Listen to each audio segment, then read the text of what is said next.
Halo, materi yang akan kita bahas pada pertemuan kali ini mengenai merancang komunikasi pemasaran. Nah, kita bahas dulu secara definisinya ya, apa itu komunikasi pemasaran. Komunikasi pemasaran adalah sarana di mana perpustakaan berusaha menginformasikan, membujuk, dan mengingatkan pemustaka secara langsung dan tidak langsung ya, tentang koleksi dan layanan yang disediakan. Nah, saya sangat yakin bahwa tidak semua perpustakaan itu pernah melakukan pemasaran yang intens.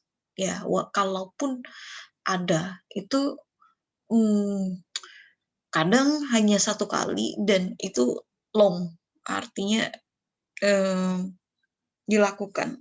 Bisa bertahan pada tahun itu juga, bahkan bisa diperpanjang tahun berikutnya dengan program yang sama. Nah, padahal komunikasi pemasaran ini harus intens dilakukan dan butuh penyegaran terhadap pemustaka, ya. Sehingga apa yang disampaikan itu, bisa selalu diingat. Nah, pada komunikasi pemasaran ada yang harus digarisbawahi, mulai dari, membangun atau memberikan edukasi terlebih dahulu kepada mereka dengan cara menginformasikan.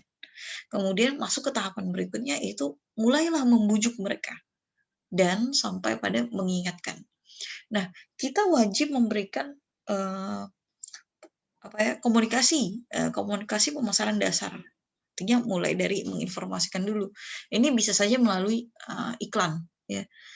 Melalui iklan yang hanya selintas saja lewat, tetapi sebenarnya kita sedang, mengetuk pikiran mereka bahwa, perpustakaan memiliki koleksi A, koleksi B, dan koleksi C.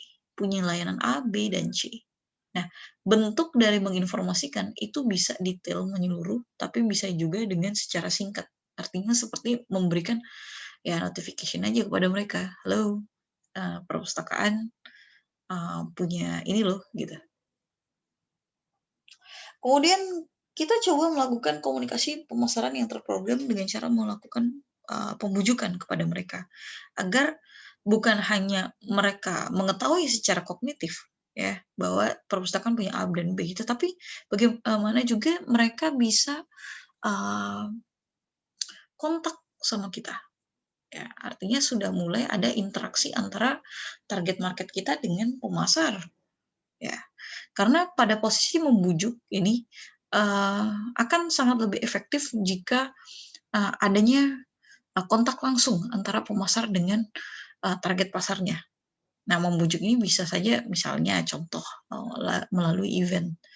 Nah, jadi mereka ada, eee, diundang atau bahkan kita yang menghampiri mereka dan, mereka akan punya pengalaman, pribadi secara nyata mengenai, informasi yang akan kita sampaikan. Ya, terutama mengenai produk apa sih yang perpustakaan miliki, seperti itu. Nah, ini akan jauh lebih efektif dalam membujuk mereka. Artinya membuat mereka merasakan suatu pengalaman, itu akan lebih efektif dalam membujuk. Apalagi, ketika pengalaman itu berkesan. Ini tingkat kesuksesan dari kegiatan pemasaran kita itu persentasenya tinggi, ya. Dibandingkan kita, menginformasikan mengenai, produk perpustakaan dengan cara, narasi, atau hanya secara lisan, dan bahkan atau, membaca teks. Itu tingkat presentasinya rendah, kecuali, intensitas, tayang atau muncul di benak pemustaka itu, mmm, sering atau berulang. Nah, itu bisa, meneror, pikiran mereka bahwa, mmm ada hal yang perlu mereka ketahui tentang perpustakaan, seperti itu. Nah, jangan lupa juga mengingatkan mereka, ya, mengingatkan mereka baik langsung maupun tidak langsung ya, tentang, kita punya, koleksi-koleksi baru, kita punya layanan-layanan baru dan kalian harus tahu, gitu. Jadi kalau kita tidak pernah menginformasikan hal tersebut, maka, mereka tidak akan ingat bahwa, perpustakaan itu menyediakan apa yang mereka butuhkan. Kadang mereka butuh A, tetapi kita tidak bisa mengetahui, secara detail, mmm, kebutuhan tersebut, ya. Kenapa? Karena kita, eee, jarang berkomunikasi dengan mereka dan hanya berdasarkan intuisi semata. dalam melakukan pemasaran. Nah, ingatkan mereka bahwa kami menyediakan apa yang kalian butuhkan. Kita punya layanan A, punya layanan B, layanan C, bagaimana cara pemanfaatannya. Nah, itu wajib kita komunikasikan pada saat melakukan pemasaran, ya, terutama kepada target market kita, baik yang target market yang aktif maupun yang potensial.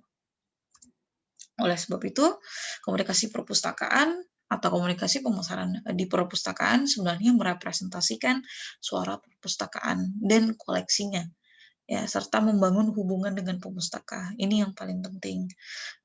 Jadi jangan hanya menyediakan fisik sebuah perpustakaan tanpa melakukan komunikasi kepada mereka. Karena dengan melakukan komunikasi, kita bisa tahu apa yang mereka butuhkan dan seberapa kita memiliki kemampuan untuk melayani mereka. Ya, oke. Berikutnya adalah bauran komunikasi pemasaran. Ini adalah beberapa hal dalam bauran komunikasi pemasaran, ya, bisa melalui iklan, bisa melalui promosi penjualan, acara dan pengalaman, ya, bahkan bisa melalui hubungan masyarakat dan publisitas, bisa juga dengan pemasaran langsung, ya. Kita bisa kontak langsung gitu kan. Kalau iklan, promosi penjualan itu bisa secara tidak langsung, ya, karena kita tidak bertemu langsung, tidak kontak langsung dengan target market kita, tetapi melalui acara dan pengalaman, melalui hubungan masyarakat, bahkan melalui pemasaran langsung, ya, biasanya dari mulut ke mulut ini, pemustaka atau target market kita akan merasakan pengalaman, tersendiri, ya, punya kesan terhadap, hubungan yang sedang kita jalin, kita bangun, kepada mereka. Nah, keberhasilan itu ya tergantung dengan pemasaran, ya. Keberhasilan itu tergantung dengan pemasaran. Kalau misalnya mereka mendapatkan pengalaman yang menarik dan pengalaman itu positif, mereka akan jadi loyal. Tetapi ketika mereka mendapatkan pengalaman atau kesan yang kurang baik ketika kita melakukan pemasaran, itu akan menimbulkan, keraguan gitu ya, terhadap, perpustakaan, yang menjadi,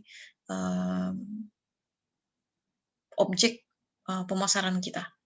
Kemudian bisa juga dengan, melakukan pemasaran interaktif. Nah, pemasaran interaktif ini memungkinkan juga terjadinya kontak, ya, baik secara langsung maupun tidak langsung. Bisa juga dengan pemasaran dari mulut ke mulut yang, dianggap sangat efektif gitu ya. Kemudian bisa juga dengan penjualan personal. Nah, penjualan personal ini, eee, ibaratnya sales gitu ya, yang mulai pendekatan, secara personal kepada, target market-nya gitu. Perpustakaan juga bisa melakukan itu. Nah, untuk melakukan itu butuh seorang pustakawan yang, punya motivasi yang tinggi, menghampiri, mendatangi pemustakanya, kemudian melakukan edukasi secara personal, membangun, kenyamanan di antara, pustakawan sebagai pelayan pemustaka dan, eee, membuat mereka, menyadari bahwa, kita itu adalah seorang profesional informasi yang, eee, mendatangi mereka dan, berusaha untuk, eee, memahami apa yang mereka butuhkan, seperti itu. Sekarang kita masuk ke dalam, model proses komunikasi. Mengapa kita munculkan model proses komunikasi ini? Agar kalian memahami bahwa, pada proses komunikasi, itu ada 2 hal yang paling, berpengaruh, ya. Yang pertama adalah adanya pemasar atau pengirim di sini. Dia yang akan menyampaikan informasi tersebut, ya. Informasi di sini adalah pesan. Pesan tersebut membutuhkan sebuah media. Media inilah yang harus kita perhatikan baik-baik, ya. Akan lebih, efektif jika kita memilih media yang memang, sesuai dengan segmentasi pasar kita, ya. Karena tidak semua segmen pasar itu bisa menerima media yang kita gunakan. Oleh sebab itu harus kritis dan melakukan analisis terhadap pasar, ya, misalnya dari segi demografinya, ya. Demografi, itu adalah seperti identitas, atau profil dari pemustaka yang kita layani atau target market kita, ya. Dari situ kita bisa memilih media mana yang efektif, ya. Nah, kita sebagai pemasar atau pengirim dalam proses komunikasi akan menyampaikan informasi tersebut dalam bentuk simbol-simbol yang akan kita gambarkan ya melalui media, ya. Apakah itu uh, objek atau simbol yang kita gambarkan itu adalah produk kita atau layanan kita yang kita deskripsikan melalui simbol, tetapi sebenarnya artinya jelas, ya. Artinya jelas, hanya perlu sedikit tambahan uh, kata, ya, pesan dalam bentuk teks untuk meluruskan makna yang akan dipersepsikan oleh setiap pemustaka agar tidak terjadi miskomunikasi. Nah, kemudian pesan yang sudah kita sampaikan melalui media yang kita pilih dan kita percaya sebagai media yang efektif itu akan diterima oleh target market kita. Jadi sebagai penerima tersebut, ya, mereka yang akan memaknai sandi-sandi atau simbol-simbol yang kita sampaikan, ya, melalui gambar, melalui video, atau bahkan melalui audio gitu. Mereka yang akan memaknai itu. Oke. Nah, bisa saja media yang kita pilih itu tidak efektif, sehingga ini adalah salah satu gangguan atau yang menyebabkan kenapa kita gagal melakukan komunikasi karena medianya tidak tepat. Nah, ketika target market kita baik aktif maupun potensial itu merespon, dia akan memberikan feedback, ya, dengan sangat baik. Mereka akan memberikan feedback. Nah, feedback yang diberikan atau umpan balik yang diberikan itu tergantung dari kesuksesan kita saat melakukan pemasaran. Ya, apakah benar-benar sudah sesuai dengan demografinya mereka tadi atau profil dari pemustaka tadi atau tidak? Nah, ketika itu sudah sesuai, mereka akan memberikan respon. Keputusan respon tadi itu bisa diperlihatkan dari umpan balik, ya, bisa diperlihatkan dari umpan balik mereka. Kalau umpan baliknya positif, artinya mereka menerima dengan baik pesan yang kita sampaikan. Tetapi kalau umpan baliknya negatif atau jauh dari ekspektasi kita, harapan kita, maka artinya pesan yang kita sampaikan itu gagal atau tidak membentuk atau membuat mereka menerima informasi atau bahkan gagal dalam melakukan pembujukan kepada mereka.